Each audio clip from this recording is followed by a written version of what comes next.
Shalom, jumpa lagi dengan saya di Klavos Sukacita. Saya akan membagi bagian kebenaran firman Tuhan bagi setiap pencinta Klavos. Mari kita berdoa. Kami bersyukur kepadamu ya Bapa. Kami rindu untuk Engkau terus berbicara bagi kehidupan kami. Berbicaralah bagi kami siap mendengarkannya. Amin. Bagian kebenaran firman Tuhan 1 Samuel pada pasalnya yang ke-17, ayatnya yang ke-44 sampai ayatnya yang ke-45, demikian bunyi firman Tuhan. Pula orang Filistin itu berkata kepada Daud, "Hadapilah aku, maka aku akan memberikan dagingmu kepada burung-burung di udara dan kepada binatang-binatang di padang." Tetapi Daud berkata kepada orang Filistin itu, "Engkau mendatangi aku dengan pedang dan tombak dan lembing, tetapi aku mendatangi engkau dengan nama Tuhan, semesta alam, Allah segala barisan Israel yang kau tantang itu." Demikian jawab pembacaan firman Tuhan. Pemirsa Klavos yang diberkati oleh Tuhan, membangun kehidupan kita yang terus mengenal siapa Tuhan yang kita sembah, itu merupakan satu hal yang sangat penting dalam hidup kita. Kalau saudara tidak dapat membangun kehidupan saudara dalam pengenalanmu kepada Tuhan, maka saya pastikan engkau tidak akan pernah kuat menghadapi setiap tantangan kehidupan yang engkau alami.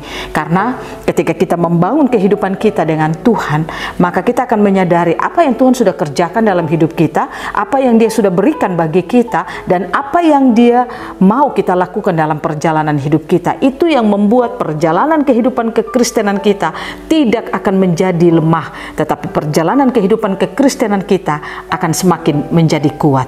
Belajar lewat apa yang dikatakan oleh orang Filistin ini kepada Daud, waktu dia menghadapi Daud, dikatakan orang Filistin ini atau Goliat itu berkata kepada Daud, "Hadapilah aku, maka aku akan memberikan dagingmu kepada burung-burung di udara dan kepada binatang-binatang di padang." Tetapi apa kata Daud? Tetapi Daud berkata kepada orang Filistin itu, "Engkau mendatangi aku dengan pedang dan tombak dan lembing, tetapi aku mendatangi engkau dengan nama Tuhan semesta alam, Allah segala barisan Israel yang kau tantang itu." Daud ketika menghadapi Goliat, Daud tidak menjadi lemah. Mengapa demikian? Karena Daud mengenal siapa Tuhan yang dia sembah. Pengenalan dia kepada Tuhannya itu yang membuat sehingga menghadapi Goliat, sekalipun Goliat dengan kata-katanya yang kuat, seolah-olah perkataan Goliat itu kuat sekali, tetapi perkataan itu tidak mempunyai kekuatan apapun. Makanya Daud itu tidak menjadi takut sedikit pun dengan perkataan Goliat. Malah Daud berkata, "Engkau datang dengan tombak, dengan lembing, dengan panah, tapi aku datang dengan membawa nama Tuhan." Ini hanya bisa dikatakan oleh orang-orang yang hidupnya dibangun di dalam Tuhan. Saya ingin katakan bagi saudara, hari-hari ini pastikan engkau bisa melepaskan kekecewaanmu, pastikan engkau bisa melepaskan keputusasaanmu, pastikan engkau bisa melepaskan hal-hal yang sering membuat engkau hidup dalam ketakutan dan kekhawatiran. Karena ketika engkau tidak bisa melepaskan semuanya itu, saya katakan iblis akan menjadikan itu menjadi pijakannya untuk membuat hidupmu jauh daripada Tuhan. Karena hari-hari ini saudara, ada banyak kehidupan kita akan terintimidasi dengan banyak hal. Ada orang yang mengintimidasi hidup kita, keadaan situasi akan mengintimidasi hidup kita, dan semua yang kita alami, bahkan dalam menyangkut persoalan makan minum kita pun, kita akan terintimidasi dengan semuanya itu. Tapi saya pastikan kalau kita suka membangun hidup kita dengan Tuhan, kita dapat melepaskan segala kekecewaan kita, keputusasaan kita, kita melepaskan hal-hal yang sering membuat kita takut, khawatir, kita melepaskan itu semuanya dalam hidup kita. Maka saya katakan pengenalan kita kepada Tuhan akan membuat hidup kita mengalami kehidupan yang strong di dalam Tuhan. Saudara tidak akan mudah terintimidasi oleh keadaan dan situasi apapun. Ketika engkau terus membangun hidupmu dengan Tuhan, engkau memiliki pengenalan akan Tuhan, engkau akan terus mendapat kekuatan daripada Tuhan.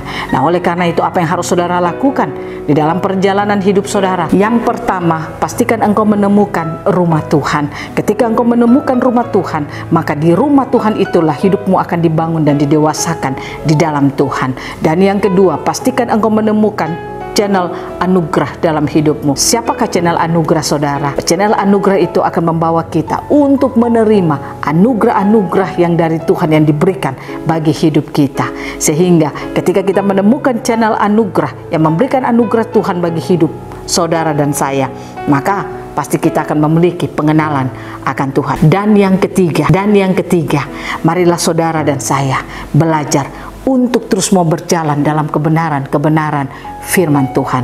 Jaga koneksi hati kita tetap terhubung dengan Tuhan, terhubung dengan firman-Nya, terhubung dengan kebenaran-kebenarannya. Maka ketika kita menjaga koneksi hidup kita, saya percaya kekuatan akan terus Tuhan berikan bagi kita, karena kita memiliki pengenalan akan Tuhan.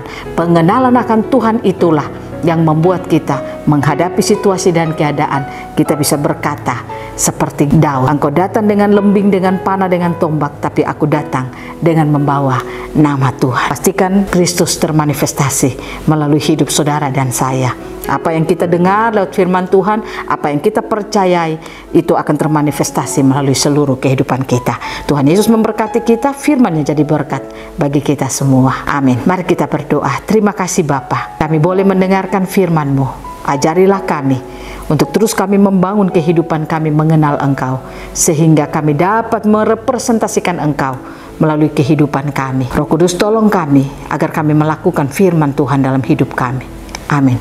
Shalom, Tuhan berkati kita semua.